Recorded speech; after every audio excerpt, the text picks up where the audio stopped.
नाज़रीन, कुछ आंतरिक खबरें हैं आपके सामने रख देते हैं। एक और साफी पाकिस्तान छोड़ गया है और ये बड़ी बदकिस्मती है। सिर्फ पाकिस्तान एक और पाकिस्तान जर्नलिस्ट ने पाकिस्तान नहीं छोड़ा, बल्कि 1,35,000 पाकिस्तानी किस कर्ब में और किस तरीके से पाकिस्तान छोड़कर गए और दुनिया में जाकर क्या पाकिस्तान की कहानी बयान कर रहे हैं, ये भी आपके सामने रख देते हैं। लेकिन सबसे पहले नाज़रीन, ये भारतीय दिफाई तजियाकार हैं प्रवीण वानी साहब। ये क्रिटिक है इंडियन डीप स्टेट के, ये क्रिटिक है मोदी की गवर्नमेंट के, ये क्रिटिक है इंडिया जो वॉर के अंदर आया, और ये वाहिद शख्सियत है इंडिया के अंदर जो ये मान रहे हैं कि इंडिया को सेका लगा है, इंडिया हारा है और राफेल गिरे हैं, तैयारे गिरे हैं, जेट गिरे हैं। अब वो जब मकबूजा कश्मीर के अंदर गए तो फिर उन्होंने पाकिस्तान के हवाले से पहली दफा एक स्टेटमेंट दी है, ये सुन लें। That many people who met me, or rather the majority of them, they said that they had no hope of Pakistan today standing by the Kashmiris. And the reason they gave is that if Pakistan can jail the most prominent popular leader Imran Khan, then how can they expect the Pakistan establishment to stand by the Kashmiris? बुनियादी तौर पर प्रवीण वानी साहब ये कहते हैं कि मैं जब मकबूजा कश्मीर के अंदर गया, मैंने वहां पर जाकर ये सवालात पूछे कि कश्मीर के लोग क्या सोच रहे हैं या क्या महसूस कर रहे हैं, तो उनका ये कहना था कि मकबूजा कश्मीर के अंदर टीवी बंद कर दिया गया था। यानी मोदी इधर जंग लगाकर इवन यहां तक कि इंटरनेशनल मीडिया अल जजीरा भी बंद कर गया था। तो ये ज़हनियत का अंदाजा लगाएं कि किस तरह की ज़हनियत का ये बंदा है, किस ज़हनियत का ये शख्स है। इसने पूरे मकबूजा कश्मीर के अंदर बिल्कुल ब्लैकआउट कर दिया, no TV, no news, no nothing. और फिर उसके बाद वो कहते हैं कि जब उन्होंने पाकिस्तान के बारे में सवाल पूछा तो फिर लोगों ने ये कहा कि अगर उस मुल्क में इमरान खान के साथ ये किया जा रहा है तो फिर हमारे साथ पाकिस्तान स्टैंड नहीं करेगा। और ये पाकिस्तान की 77 साल पॉलिसी है, ये पाकिस्तान की डिप्लोमेसी, पाकिस्तान का चेहरा है, जिसके बारे में आज कश्मीरी एक इमरान खान के साथ जो सलूक किया गया उसको सामने रखते हुए ये कह रहे हैं कि नहीं, आप गलत करेंगे। तो जो इमरान खान के बारे में पाकिस्तान के अंदर किया जा रहा था, जिस पर आंखें बंद करवाई जा रही थी, साफी मुल्क छोड़ रहे थे, मारा गया, कुटा गया, दुनिया देख रही है और दुनिया आवाजें भी उठा रही है और दुनिया बहुत सारे संजीदा सवालात उठा रही है। इसी से जुड़ी हुई नाज़रीन कुछ और खबरें भी आपके सामने रखते हैं, लेकिन मैं पहले चाह रहा हूं कि ये आप मुशाहिद हुसैन सैयद साहब की स्टेटमेंट देखें।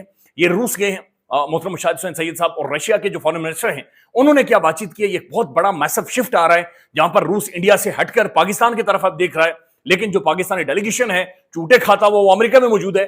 मुशाहिद हुसैन सैयद साहब अपनी कैपेसिटी में, चूंकि रशियन एम्बेसी ने इन्हें इन्वाइट किया हुआ था, ये रूस के अंदर गए, ये सुन लें। तो एक मुस्बत तब्दीली मैं देख रहा हूँ रूसी खारजा पॉलिसी में, और लावरोव के साथ जो गुफ्तगू हुई, जो रूस के वज़ीर खारजा हैं और दस्ते रास्त हैं सदर पुतिन के, तो उन्होंने बड़ा वाज़ेह तौर पर कहा कि हम चाहते हैं कि अच्छे ताल्लुकात हों और अमन और सलामती कायम हो इस खत्ते में, और कोई जानबदारी का इशारा नहीं किया। बल्कि उन्होंने जो तकरीर की उस मेरे से मुलाकात के बाद, यूरेशियन फोरम है, कॉन्फ्रेंस थी जिसमें मेरा भी की नोट स्पीच थी, मेरी आखिर में थी, उनकी शुरू में थी, तो उन्होंने उसमें वाज़ेह तौर पर कहा कि और हिंदुस्तान की बाकायदा तनकीद भी की। हालांकि हिंदुस्तान का वफ्द आया हुआ था, 12 लोग उसमें शामिल थे, बीजेपी के उनके मेंबर ऑन पार्लियामेंट भी थे। उन्होंने कहा कि हम नहीं चाहते कि हिंदुस्तान मगरब के ईमा पर चीन के खिलाफ किरदार अदा करे, और उन्होंने ये भी तनकीद की कि हमें तो हिंदुस्तान वालों ने कहा था कि हम जो शमूलियत इख्तियार कर रहे हैं मगरब के इत्तेहाद में, जैसे इंडो पैसिफिक स्ट्रेटजी हो या क्वाड हो जिसमें ऑस्ट्रेलिया, जापान, अमेरिका है, तो उन्होंने कहा था हम सिर्फ इक्तिसादी वजूहात की वजह से कर रहे हैं, तजारत के लिए कर रहे हैं। लेकिन कहते बाद में देखा हमने कि ये तो इसका फौजी पहलू भी है, नेवल एक्सरसाइजेज हो रही हैं, मिलिट्री एक्सरसाइजेज हो रही हैं। तो इस किस्म की सोच भी मैं देख रहा हूँ कि पहली दफ़ा एक मुझे नज़र आई रूस की तरफ से हिंदुस्तान के हवाले से कुछ गैर इत्मीनान बख्श रवैया है, और वो खुश नहीं है कि हिंदुस्तान अमेरिका की गोद में जाकर बैठने की कोशिश कर रहा है, हालांकि उनके रूस से बड़े पुराने ताल्लुकात थे। और साथ साथ उन्होंने ये बड़ी इंपॉर्टेंट बात की लावरोव ने, सर जी, कि उन्होंने इल्ज़ाम लगाया कि नेटो जो मगरबी इत्तेहाद है वो अफगानिस्तान में हालांकि बड़ी शिकस्त हुई है 4 साल पहले, वो वापस आने की कोशिश कर रहा है और इस खत्ते में गड़बड़ की कोशिश कर रहा है। तो ये बड़ा एक अहम बात है।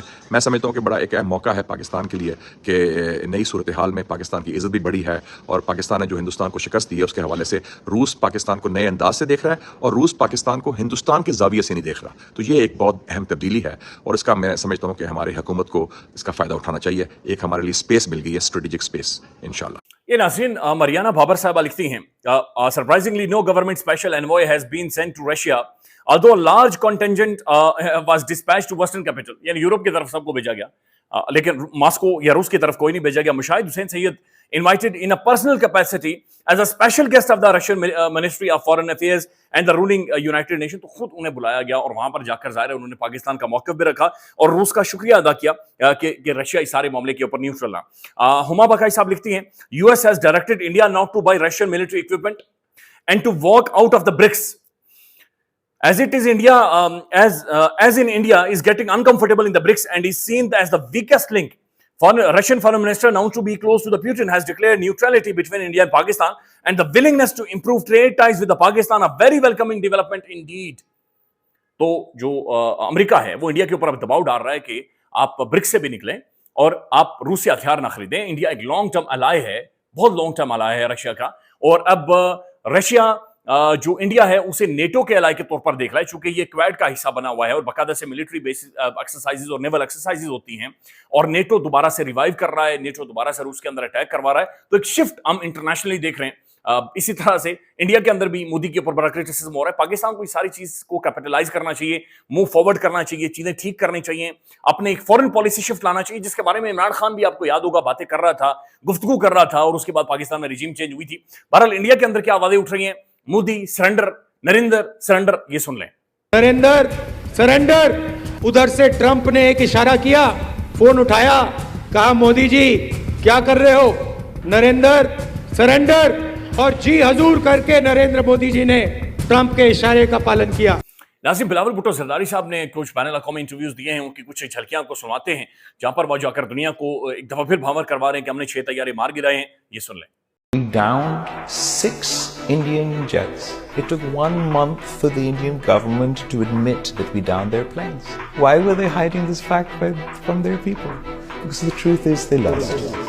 We've achieved a ceasefire. That's important. I think the most important and the most sort of possible achievement would be for us to start a dialogue. Nazim, Pakistan के मुमताज़ जर्नलिस्ट, नौजवान जर्नलिस्ट ज़ुबैर अली खान साहब इस्लामाबाद से ये काम करते थे, और बहुत यानी इनकी नौकरी भी इनसे छीनी गई है, रेजिस्ट किया है, मुसाहमत की है, आवाज़ उठाई है। हर वो शख्स जो उठाया गया, मारा गया, इदारे जो बंद हुए, जिस तरीके से जुल्म किया गया पाकिस्तान में, इन्होंने सड़क पर फील्ड पर खड़े होकर आवाज़ें उठाई हैं, इन्होंने साफत के लिए आवाज़ें उठाई हैं, इन्होंने मेरे और आपके बोलने के लिए, हमारी जो जुबानें काटी जा रही हैं, मेरी और आपकी शायद जो बुज़दिली है कहीं ना कहीं पर, उसके लिए भी ज़ुबैर अली खान खड़ा हुआ है, उसके लिए भी स्टैंड किया है, और फिर उनके लिए ज़मीन इतनी तंग कर दी गई, इस कदर तंग कर दी गई कि इस नौजवान जर्नलिस्ट को भी पाकिस्तान छोड़ना पड़ा, इस नौजवान जर्नलिस्ट को भी पाकिस्तान से जाना पड़ा। ज़ुबैर अली खान अगेन एक और नौजवान जर्नलिस्ट पाकिस्तान से जाने पर मजबूर हो गए हैं और पाकिस्तान से बाहर चले गए। दिस इज हाउ, ये पाकिस्तान के अंदर इंसानी हुकूक है और बातचीत और गुफ्तगू और डेमोक्रेसी जिसका जिक्र भी होता है और जिसके बारे में बातचीत की जाती है। जो ट्रिब्यून की स्टोरी है और जो यूरोप के अंदर पाकिस्तानी कर रहे हैं, द ट्रिब्यून इसके बारे में लिखता है कि the director general of the passport revealed that 1,25,000 Pakistanis in Europe and more than 10,000 in the United States has applied for the political asylum. यानी political asylum जो है 1,25,000 पाकिस्तानियों ने यूरोप के अंदर और 10,000 पाकिस्तानियों ने अमेरिका के अंदर ये सियासी पनाह वहां पर मांगी। और सियासी पनाह मांगने का मतलब क्या होता है कि हमें हमारे मुल्क के अंदर मारा जा रहा है, हमें हमारे मुल्क के अंदर बोलने नहीं दिया जा रहा, हमारे वोट की वैल्यू नहीं है, वहां पर हमें सड़क पर निकलने नहीं दिया जाता। बराए मेहरबानी हाथ जोड़कर घुटनों पर आकर दरखास्त की जाती है कि हमें हमारे मुल्क से बचाएं। ये सियासी पनाह होती है और ये 1,25,000 खाली यूरोप के अंदर मौजूद है। ये एक बहुत बड़ा तादाद है, नंबर है। 1,35,000 तो टोटल पाकिस्तानी सीख असाइलम अब्रॉड। और ये बाकायदा से ट्रिब्यून ने लिखा है, the senate standing committee on the overseas Pakistanis held a meeting on Tuesday during the session chaired by the senator Zeeshan Khanzada. The director general of the passport revealed that 1,25,000 Pakistanis in Europe and more than 10,000 in the United States had applied for the political asylum.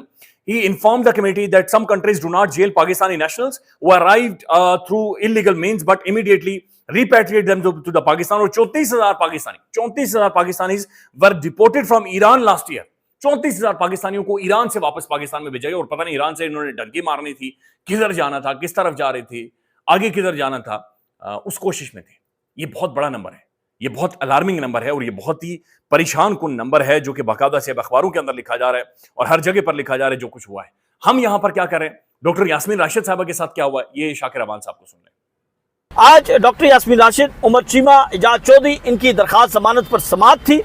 समाअत के दौरान जो है वो आज फिर वही बात की गई कि रिकॉर्ड नहीं है, जिस पर बुरहान मुअज़्ज़म मलिक ने अदालत में जो है वो बरहमी का इजहार किया तफ्तीशी अफसरान पर, प्रोसिक्यूशन पर, और आज वो गुस्से में दिखाई दिए। उन्होंने कहा कि नहीं, ये मालूम था कि आप छुट्टी पर हैं, उस दिन ये रिकॉर्ड ले आए और आज आप जब यहाँ मौजूद हैं तो ये रिकॉर्ड नहीं लेके आए। इनकी बदनीयती है, ये जानबूझकर जो है वो इस सारे मामले को इल्तिवा का शिकार कर रहे हैं। जो DSP जावेद साहब थे, उन्होंने कहा कि मैं अदालत में गारंटी देता हूँ کہ مجھے آپ 10, 11, 12 کوئی ڈیٹ دے دیں, میں ان 3 تاریخوں کے اندر جو ہے, ان 3 تاریخوں پر جو عدالت تاریخ تھے.